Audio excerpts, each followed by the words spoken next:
आपको लगता होगा कई बार कि सब कुछ बदल रहा है, सब कुछ अच्छा हो रहा है। मुझे लगता है कि कहीं न कहीं हम बहुत सारी चीज़ों को छोड़ रहे हैं और हम ऐसी डायरेक्शन में जा चुके हैं, विश्वास मानो, जिसका शायद अंत बहुत बड़ा अंत हो। जब मैं अपने गाँव जाता हूँ, तो मैं देखता हूँ कि जो गरीब बच्चे हैं, जिनके पिताजी के पास मात्र 5 बीघा खेत या 3 बीघा खेत है, तो आप कल्पना करें ज़रा एक पल के लिए, क्या ये लोग अपने बच्चों को शहर भेज पाएँगे? ज़रा सोचें, क्या भेज पाएँगे ये लोग अपने बच्चों को? ना तो इनके पास इतने संसाधन हैं, ना इतना आय का साधन है। और शहर की क्या इतनी फीस को ये पे कर पाएँगे? क्या ये जो गाँव में जो व्यक्ति बैठा हुआ है, ये व्यक्ति कभी ये सोचे कि मैं अपने बच्चे को आईआईटी कराऊँगा, ये कभी करा पाएगा? कैट की तैयारी करा पाऊँगा, करा पाएगा? मैट, जेट, स्नैप, डीमैट मतलब नीट, क्या उस 5 बीघा खेत वाले व्यक्ति के लिए क्या नीट की तैयारी कराना, आईआईटी की तैयारी कराना क्या आसान है? 2 चीज़ों की वजह से मैं आपको बताता हूँ। वो 2 चीज़ें कौन-सी हैं? वो 2 चीज़ें हैं, पहली, प्राथमिक शिक्षा इतनी कमज़ोर है ग्रामीण बच्चों की कि वो शहरी बच्चों का मुकाबला नहीं कर पाएँगे पहले। तो बच्चा शुरुआत से ही कमज़ोर रहा है, वो बच्चा कैसे कर पाएगा?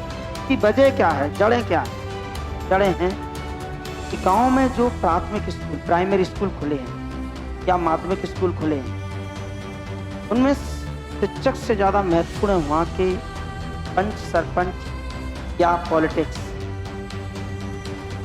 उस गाँव के जो दबंग व्यक्ति है वो तो, या जो आर्थिक रूप से सक्षम है, वो तो अपने बच्चों को शहर में शिफ्ट करा देते हैं और उनके बच्चे अच्छी एजुकेशन लेते हैं और कल के लिए उस गांव में दोबारा से उन्हीं लोगों का फिर से वर्चस्व हो जाता है। और जो दबा हुआ व्यक्ति है आर्थिक रूप से, मैं जातिगत रूप से किसी को दबा हुआ नहीं मानता। 1947 के बाद से मैं इस नज़र से देखता हूँ कि हिंदुस्तान का हर व्यक्ति उच्च जाति या निम्न जाति, समान जाति। बात जब आती है ना कि आर्थिक रूप से कमजोर व्यक्ति, तो वो अपने बच्चों को पढ़ाएगा कैसे? अगर गवर्नमेंट को कुछ सोचना चाहिए वास्तव में, तो गांव के उन गरीब लोगों के बारे में सोचे कि उन बच्चों की प्राइमरी शिक्षा कैसे बेहतर करें। आप लोग जब सरपंच को चुनते हो ना, आप ही युवा हो, आप ही सब हो, आप ही बैठे हो, आप में से चुनते हो, आप भी युवा हो, 24 साल की उम्र हो गई है आपकी, किसी की 26 हो गई, किसी की 28 हो गई है, किसी की 30 भी हो गई है। आप समझ रहे हो, आप मुझसे थोड़ी से छोटे हो, आप और मेरी एज में बहुत बड़ा कोई अंतर नहीं है, थोड़ा सा अंतर है। मैं आपका बड़ा भाई कह सकते हो आप मुझे, आप मेरे छोटे भाई, बस इतना अंतर है। एक सोचो जरा एक पल के लिए, क्या आप लोग इन चीज़ों को समझ नहीं रहे हो? तो आप तो बड़े हो गए हो, 11-12 तो आपने बहुत पहले कर आप जब इन चीज़ों को समझ रहे हो तो अप्लाई क्यों नहीं हो रहा है? जब एक गांव का सरपंच फॉर्च्यूनर ले आया, स्कॉर्पियो ले आया और साइड से एक लगा लिया इधर, उसके बाद में आप लोग उसको इज्जत दे रहे हो। अचानक फॉर्च्यूनर कैसे आ गई इसके पास? अचानक स्कॉर्पियो कैसे आ गई इसके पास? कभी सोचा आपने? ये आपका हक है, लेकिन आप लोग खुद ही आवाज नहीं बन पा रहे हो, तो दूसरा आपको क्या हक दिलाएगा? मुझे तो लगता है कि आने वाले समय में हिंदुस्तान पूरी तरह तबाह हो जाएगा। उसकी वजह, तबाह का मतलब है कि किस तरह तबाह का मतलब ही नहीं, आप ग्रामीण स्तर पर शिक्षा की दृष्टि से तबाह हो जाएगा। क्योंकि जब भारत में एजुकेशन ही नहीं बचेगा ग्रामीण क्षेत्र में, तो बचे रहेगा क्या? आज ग्रामीण परिवेश का व्यक्ति बहुत पीछे, वो नहीं जानता, वो कैट, मैट, जेट, स्नैप, इन चीजों को तो वो जानता ही नहीं है। हद से ज्यादा वो नीट भी जानता है कि नीट, और हद से ज्यादा आईआईटी और नीट वो जानने लगा है क्योंकि थोड़ा सा पॉपुलर है। बाकी और भी एग्जाम्स हैं वो तो जानते ही नहीं है किसी एग्जाम्स को। क्यों? एक कोर्स इतने महंगे हैं, उसकी पहुंच से बाहर है। और इसमें सारे आर्थिक रूप से मजबूत जितने भी घराने हैं, उनके बच्चे इन्हीं कोर्स को करते हैं और कल के लिए वो 20 लाख, 30 लाख, 40 लाख, 70 लाख, 90 लाख का पैकेज उठाते हैं। आपके बच्चे क्या करते हैं? कांस्टेबल बनेंगे। कांस्टेबल बनने के बाद आपके बच्चों को क्या सैलरी मिलेगी? ओनली और ओनली 19,000, 20,000, 23,000, 24,000। मध्य प्रदेश में तो यही हालत है, उसका भी 70% मिलेगा। आप अपने घर को चला लो, आपके लिए बड़ी बात है। आप अपने घर को चला लो, आपके लिए बड़ी बात है। क्या लगता है कि हम बदल रहे हैं?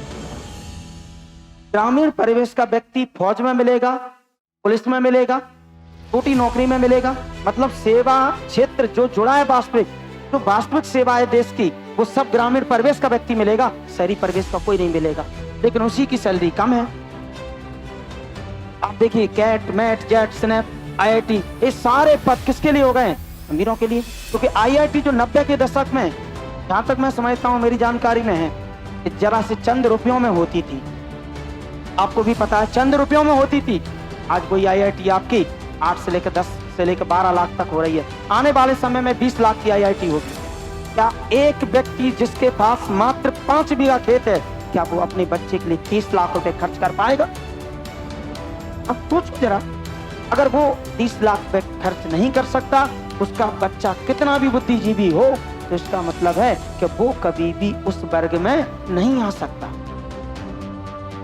कम से कम IIT को क्वालिफाई करने के बाद इसको तो भी छोड़ना चाहिए कि इस पर कोई फीस नहीं लगना चाहिए। क्यों? उस ग्रामीण प्रदेश का व्यक्ति कैसे आएगा, उसके बारे में सोचा है कभी क्या? आप कैट क्वालिफाई करके जाते हो, सरकारी स्कूल आपके हैं, सरकारी कॉलेज आपके हैं, तो फ्री रखो, कोई भी आए, इतना तो कर सकते हो। क्योंकि गरीबों के लिए कुछ तो छोड़ो, कोई तो सिस्टम बनाओ कि वो भी कम से कम बड़े बड़े एग्जाम्स को क्वालिफाई कर सकें। आज बहुत सारे बच्चे ऐसे जिन्हें मैं जानता हूं, जिनके अंदर योग्यता तो है, लेकिन उनके पास 25 और 30 लाख फीस पे करने को नहीं है। आगे उनकी एक बिटिया भी है जिसकी उन्हें शादी करना है। क्या इन हालातों में, क्या हमारा ग्रामीण परिवेश का नया युवा जिसके अंदर बुद्धि है, क्षमता है, क्या वो आगे आ पाएगा? क्या उसके बारे में कुछ सोचा है? ये जो खाई है बढ़ती जा रही है और आपको एक तरह से इससे दूर भी रखा जा रहा है। क्यों दूर रखा जा रहा है, ये तो मुझे नहीं पता।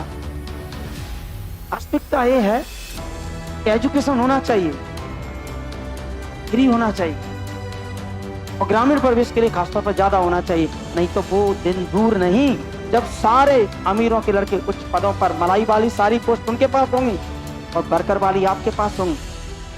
आप गांव की सरपंची से लेके हर जगह इंटरफेयर करना स्टार्ट करो। अगर आप नहीं करोगे, याद रखना, तब आपके बच्चे होंगे। आज आपकी उम्र 25-20 वर्ष है, लेकिन आप ये भूल गए इस बात को कि आने वाले समय में आप पिता हो, आप भारत का भविष्य हो। आने वाले समय में भारत का भविष्य आप तय करोगे, आपके बच्चे तय करेंगे। जब आपका ही भविष्य क्लियर नहीं है, तो आपके बच्चों का भी भविष्य क्लियर नहीं होगा। याद रखना, कम से कम आप नहीं कर रहे हो IIT, नीट, कीट, मैट, जेट, आप SSC क्वालिफाई कर रहे हो, लेकिन साथ दो एक दूसरे का, और साथ देना बहुत जरूरी है। और अगर आपने साथ नहीं दिया ना, तो याद रखना, जब आपकी बारी आएगी और आप कांस्टेबल बन के 19-20 हजार रुपए की सैलरी पा रहे होंगे, तो शायद आप भी अपने बच्चे को IIT कराना पाए, नीट, कैट, मैट, जेट कराना पाए। क्यों? क्योंकि आपके पास अधिशेष नहीं बचेगा, और आपके पास अधिशेष नहीं बचेगा तो आप अपने बच्चे को कैसे पढ़ाएंगे? आप बिटिया की शादी करोगे कि अपने बच्चे को IIT कराओगे? आप घर बनाओगे? बताओ, क्या परिवार के बीमारी में आप साथ खड़े रह पाओगे? सोचो जरा। मैं आपसे एक ही बात कहूंगा, शिक्षा को बढ़ाने के लिए अगर आपको ग्रामीण स्तर पर उतरना पड़े आने वाले समय में, तो आप उतरो। विश्वास मानो, भारत का भविष्य बेहतर होगा। इतना तो सहयोग आपको भी करना हो, भारत के नागरिक हो। आप एक स्टूडेंट बनने नहीं आए हो यहाँ, आप भारत का एक भविष्य बनने आए।